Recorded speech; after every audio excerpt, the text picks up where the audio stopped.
Good morning, everybody, and welcome to another episode of 30 Minutes to President's Club. I'm your host, Nick Sigelski, joined with my co-host, Armand Farouk, and we have part 2 with Chris Voss. Armand, I'm not going to let you label me again this week. This was a great episode, but I would like you to please share with the audience, I don't know what you're doing, share with the audience, why should people listen? Seems like you're excited for a second round of the show, Nick. Well, folks, if you liked what you got last week, we talked about the first half of a negotiation. We talked about when they balk at price, how do you get them talking about where they're coming from? How do you figure out if they're just a bargainer or if there's actually a fit issue? And once you figure those things out, that brings us today. Today, we're talking about how do you start to drive toward a solution in a negotiation. And once you start to do that, what are some keys to using silences, pauses, inflections versus ending on a downtone to nail the tone in a negotiation? It is part 2 in a negotiation masterclass in a 3, 2, 1. Let's roll. Chris, we've talked a lot about labeling the emotion. If someone's balking at price, you try to unpack where they're coming from. And eventually, you need to start working towards some sort of solution. And you mentioned a really interesting concept earlier here and on another interview that I saw you on, where you say they should feel like they earned everything they got. And I know if someone asks for a 5% discount,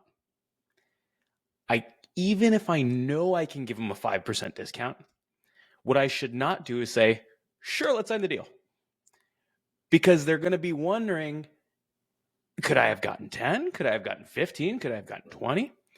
So can you talk about how you move from the labeling portion, the early part of a negotiation, to the later part of a negotiation where you start to align on a solution and make them feel like they won? Yeah, ignore human nature, your peril. And that's just an unavoidable thing. If you get what you asked for too easily, you're going to be disappointed. And your disappointment is going to manifest itself in the implementation. And I kind of need to save both of us from that. And I've in the past have made the mistake to give in too quickly and have always regret it. So I'm gonna feel you out a little bit on a 5%. If this is doable, if this is really the issue, I might say it seems like 5% would make this a great deal for you. You know, I'm gonna want to hit you with a couple labels. I'm gonna get you to give me an affirmation on that without trying to get you to say yes. I'm do it with labels because it hits the brain different. But I'm gonna get you to affirm that for me with that's rights or expansions on it based on my label. Probably 3 times. Jim Camp, in his book Start With No, had an approach called 3 plus to get somebody to say yes to the same question 3 times. Now, that is not the yes momentum, which is 3 different yeses, which leads somebody down the path. This was 3 yeses to the exact same question 3 times to get your commitment. He felt you had to get somebody to commit, to affirm 3 times on the same issue. You read their body language, you read their tone of voice. You want to take somebody from, if you're going for yes, which I don't, but it would be taking somebody from yeah to yes. You're going to get the delivery, the tonality 3 straight times. Even if somebody's BSing, the more times they repeat it, the more emotionally committed they are. So you're looking for an affirmation on an issue 3 times via labels, via paraphrase, via mirror, via summary, anything other than a yes-oriented question. I'm not going to say, so 5% would make this a great deal for you. I'm driving for a yes with that. Seems like 5% would make this a great deal for me. That subtle change in verbiage gets your emotional system completely different. Like, I am not going for yes, no matter what, because it always diminishes rapport. So, Chris, I do 1, 2, 3 additional labels. And then what they say is you're trying to get me to essentially land at the 5%. And I'm not willing to land there. And the reason that I'm not willing to land there is because I got to go talk to my boss, or I start to say, my CFO controls the decisions, or I make it seem like I have zero power in this negotiation whatsoever. And you talk about in your book, the more they talk about the other guy, the more they probably know what they can get, or the more they probably control the power.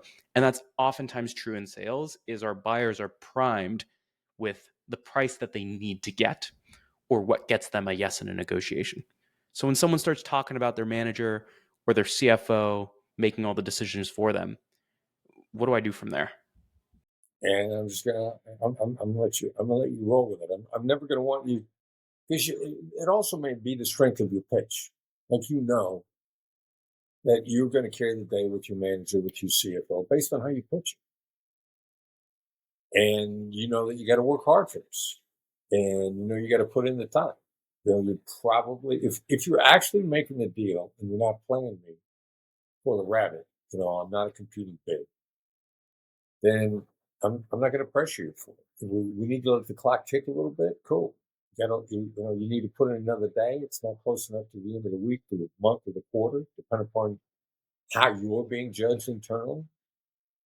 I'm like, all right, you want to burn up some more time to actually make the deal? And I'm looking for a long-term relationship where you trust me, you feel like I'm looking out for your interests. What more time you got? Your reaction could be a variety of things. If you want to continue the conversation in the moment, you're testing me. I might say, how's your CFO reacted in the past? How's your CFO shut you down in the past? How's this impacted the rest of your team? If you answer that with real clear answers, you're telling me the truth. If you're at a loss for words, you're bullshit. Because if it's really there and I ask you how, it's going to be in your head. But if you're using it simply as a tactic, it's not in your head. Vision drives decision. You're looking at an outcome. You're looking at implementation. You know what it is before we start. So if I ask you a how or what question that's really designed to get a vision implementation response out of you, and you go dead silent, I know you're bullshitting. Now, I'm not going to call you out. I'm just going to be happy to be that much smarter and more.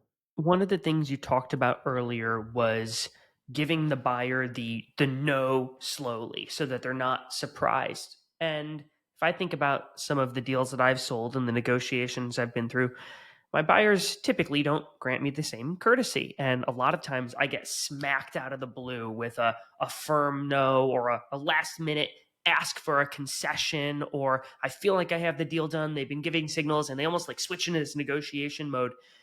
And one of the things I've struggled with that I really admire about you, you always seem very calm and present and centered. And one of the things I've experienced in a negotiation is my emotions go awry. And I'm wondering if you have any best practices that you follow, or any things that you do to keep yourself in that really calm, level, focused space, especially in a tight negotiation. Well, if you've gone through it enough times in the past, just go back in your head and re-edit the mental video. I mean, be your own Steven Spielberg, your own writer director, right? So you shot it once, real time in reality.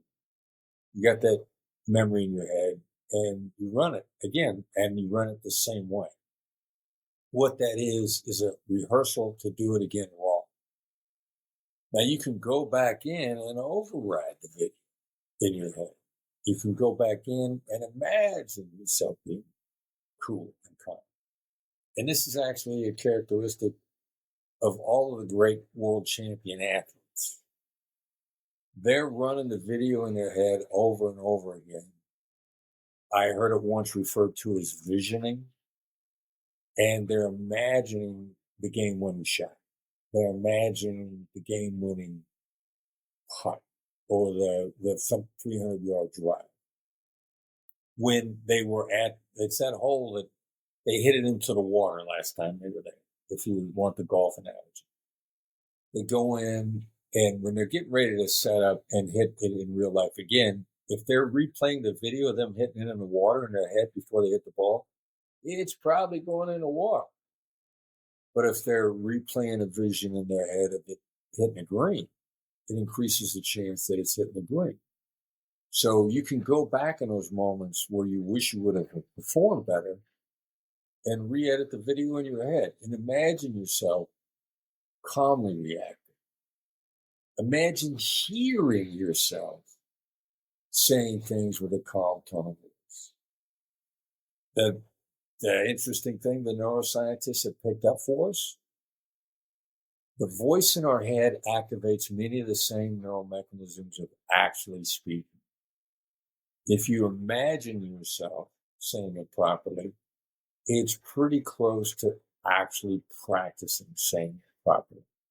So you could do it on an airplane where you can't be doing the out loud rehearsals, but if you run it in your head, you're activating the same neurons and it's almost as good. On the note of tone pauses being common conversation, you talked about this funny concept in another interview called Elon Musk silence, which is you got to be so comfortable after a label just letting it sit.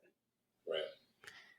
Can you talk about some of the most important places in a negotiation where you should be leveraging silence and zipping the lips, going on mute, making sure that no words come out of your mouth? Anytime that you've said something you really want it to land, it's a label, it's a question, whatever it might be, start counting thousands to yourself. And 2 out of 3 of us have a real problem with that. I think you've probably heard me talk about the world divides evenly into thirds, assertives, analysts, accommodators.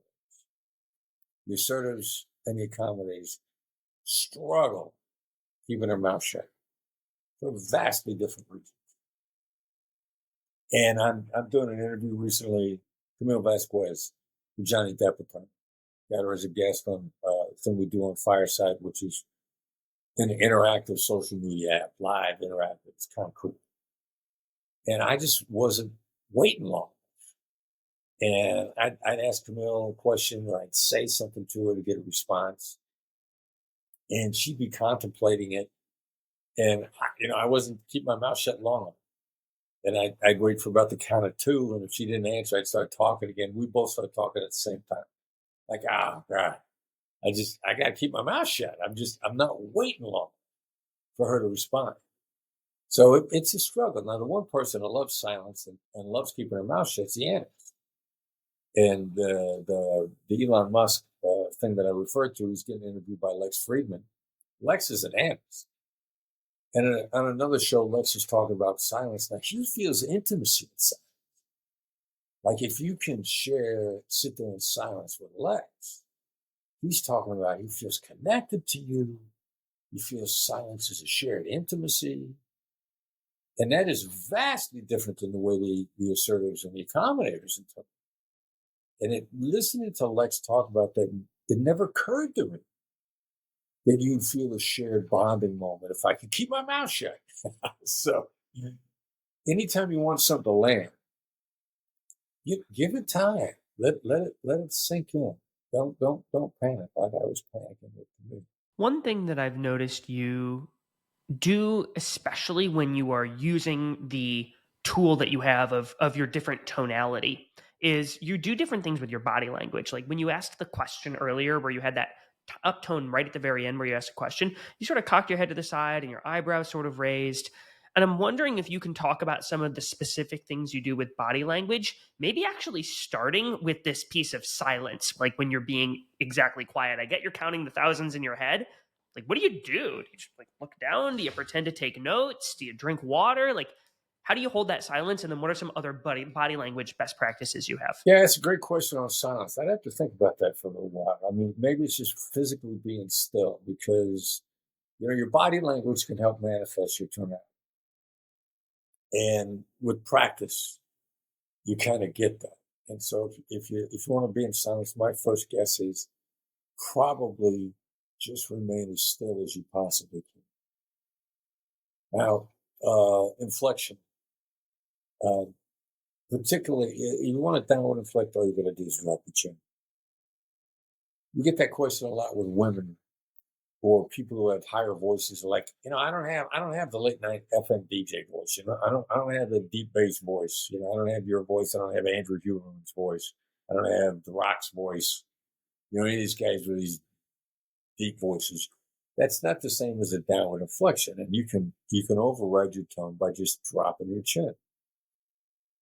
And then the inquisitive tone, yeah, I'm definitely raising my chin and cocking my head simultaneously to enhance the delivery. And so you can, whoever you are, you can figure out what works best for you with practice and observation. But broad general terms, it has a lot to do with what you do with your chin as you're talking. And that was a great catch on your part. I hadn't noticed that slight cock to my head when I did the upward inflection. I definitely do that to enhance the delivery. Chris, can you talk about this late night DJ FM voice? I've heard you talk about it in the context of using it to draw lines in a negotiation where it's too far and you have to make it clear that it can't go past here. When and how do you use that voice? Probably about maybe 20% of the time. Real rough ballpark guess. Drawing the lines or making the other person feel that you're 1,000% solid. There's no move. Now, you're not trying to corner anybody. So I need you to feel that I really, really mean this without me being a threat. And most of the time, the late night FM DJ voice is downward inflecting and then going dead silent. Not threatening, not condescending. There's slight tonality changes that cause those things. Not accusatory.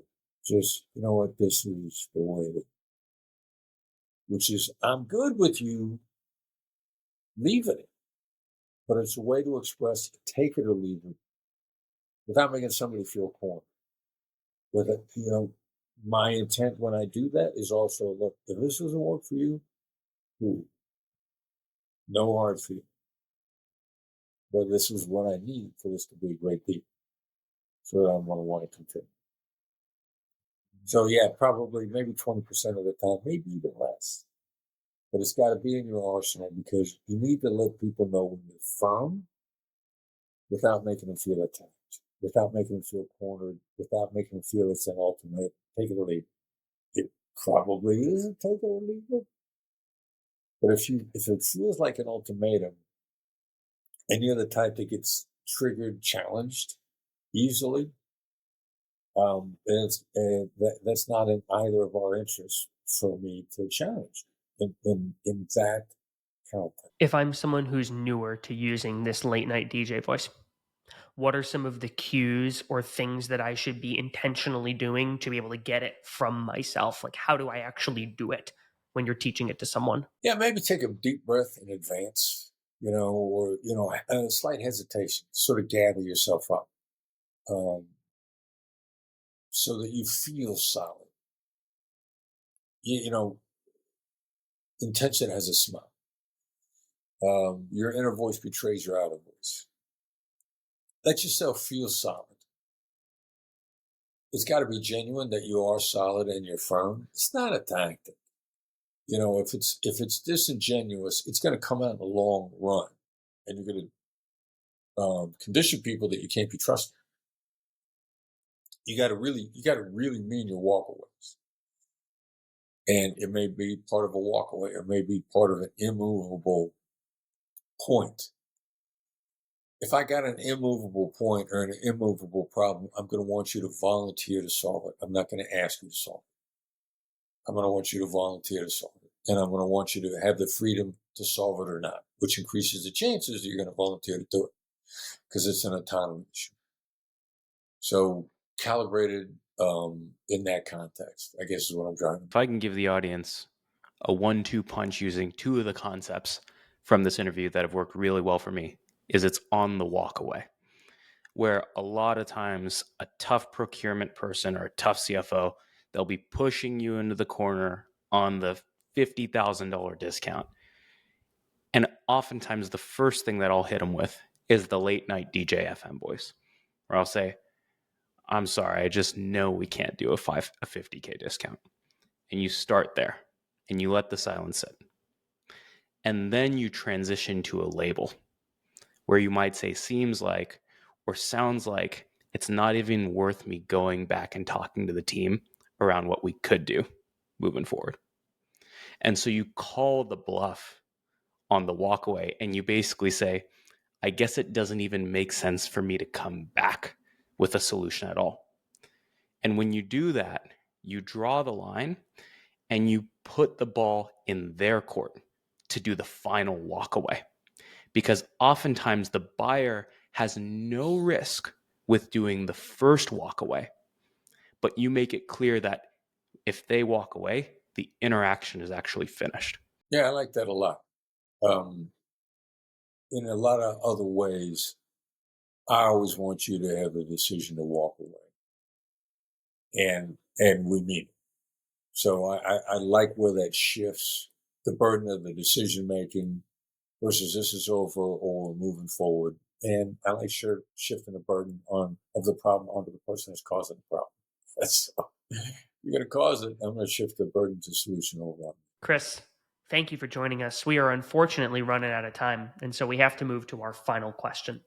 And our final question is this. We've talked about a lot of really great things that salespeople should be doing when it comes to negotiation. But now I got to flip that question on its head and ask you about a shouldn't. And so my last question for you is, what is one bad habit that you see a lot of salespeople exhibiting that you think they need to break because it hurts them more than it helps? Yeah, I think driving for yes is probably the worst habit out there. I mean, if you can go from yes to no to start with, it's pretty much an instantaneous 23% improvement in your effectiveness, which to me is both delightful and a caution. I see a lot of salespeople that it's a simple but difficult switch, and the acceleration in their effectiveness is so instantaneous that they don't learn anything else, which is a shame because they just turn themselves from a C student into a B student, which is a great improvement. And I'm like, this is awesome, but you're not an A student yet. And people don't know how much better they could get to shift the rest of the way. But the yes is the biggest problem out there. The yes addiction. You get happy ears. You get bamboozled. As soon as the other side finds out that all they got to do is feed you a bunch of yeses and you got happy ears, and you start engaging in free consulting and they no longer need you. You're giving away your value. They no longer need you. You're just killing yourself by being a yes addict. Chris, thank you for joining us. How can people follow up with you? Yeah, the best way is to subscribe to our newsletter. It's complimentary. That's not why it's valuable. It's valuable because it's actionable, and concise. I got to tell you something. I value concise, actionable stuff. The website is blackswanltd.com, BlackSwanLTD.com. As soon as you go there, you're going to get the opportunity to sign up for the newsletter. Give us your email. You get the newsletter Tuesday morning. You're going to find out about different ways to learn from us. It's really the gateway to the gold mine. So subscribing to our newsletter, The Edge, is the best way to follow up things. Everybody, stick around for a 60-second recap coming up soon.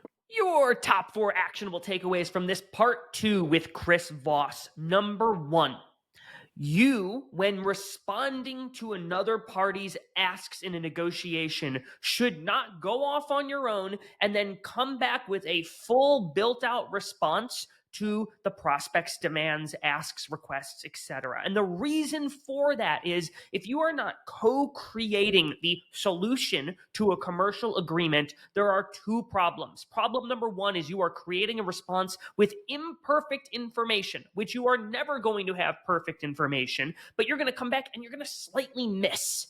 And that's a problem that gets expanded or made worse because the other problem with coming back with a full, here's what we're going to do, is that the other party feels like you painted them into a corner, that their voice wasn't part of the solutioning, and they are going to feel diminished, which will make them push back.